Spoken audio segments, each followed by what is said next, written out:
Picture this. You are arriving to the city where you will begin your work.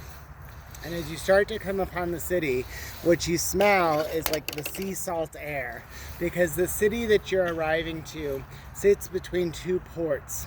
And in fact, Julius Caesar created this city because he held the belief that he was related to the goddess of love, Aphrodite.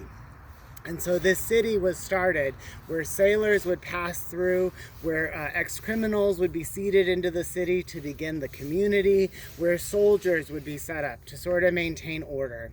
And as you start to come up to the city, you get out of your long journey, you walk up, and littered before you are idols of all kinds of shapes and sizes. And while in the city there's dongs and praising and worship to all these idols, you are not feeling that in your heart of hearts, because your name is Paul and you love the God of Israel, and you are there to help the people of Corinth, the city by the sea.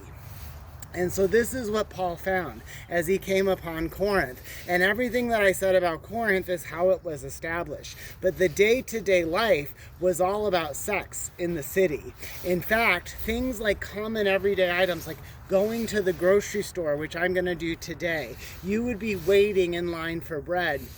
And while you're waiting there in line, there would be a booth off to the side. And while your bread is breaking, right, you can have sex with a prostitute. Or it might be that it's a beautiful weekend like today, and you're at a sporting match, which was very common, right? And you're hanging out with your family, and then you're enjoying drinks and food and community, and then it's time to go to that bathroom. And as you head down to go to the bathroom, those long lines, there are booths to have sex, all kinds of manner. Sex with all kinds of things, men, women, animals. It was no rules.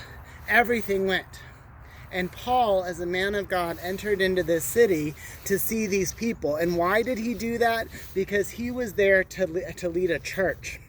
Because in particular, inside that church, spiritual gifts were abound. Because one of the things that you should know is when you begin a life with Jesus Christ, no matter what sin you are living in, no matter what environment you are in, all of a sudden, Jesus will begin to bless your life with the miracle of his sacrifice.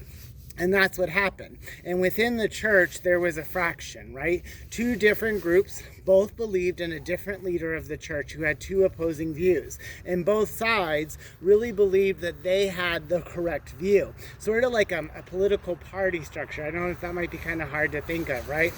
So Paul was there and shows up, and even in his 1st and 2nd Corinthians, he says to them, were you baptized in the name of Paul?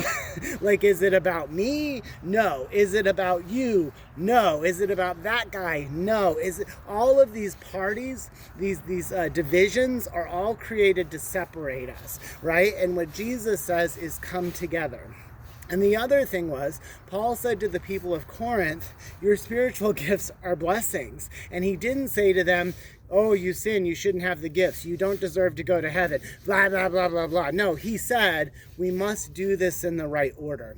We must understand the fear of God, loving God, trusting God, understanding Jesus Christ's sacrifice for us, and then ultimately understanding that sin needs to be repented, that you must ask for forgiveness, not because you need it to get into heaven. Jesus took care of that for you. But because that's what you do when you have a deep, intimate, personal relationship with Jesus Christ and God.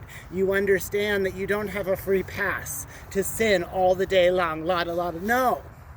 You have a relationship that is valuable, that is important, that needs to be protected.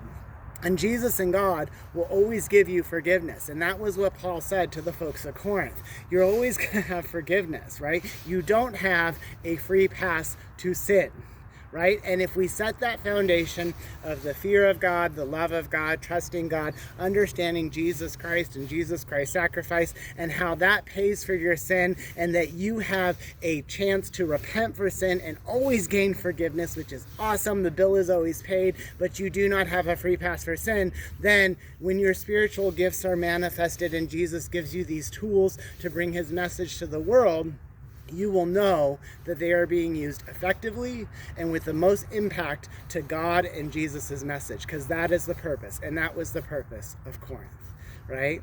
So, hope you are having just a beautiful Sunday, chatting at Cheesman all about Corinth. Be good. Happy Sunday.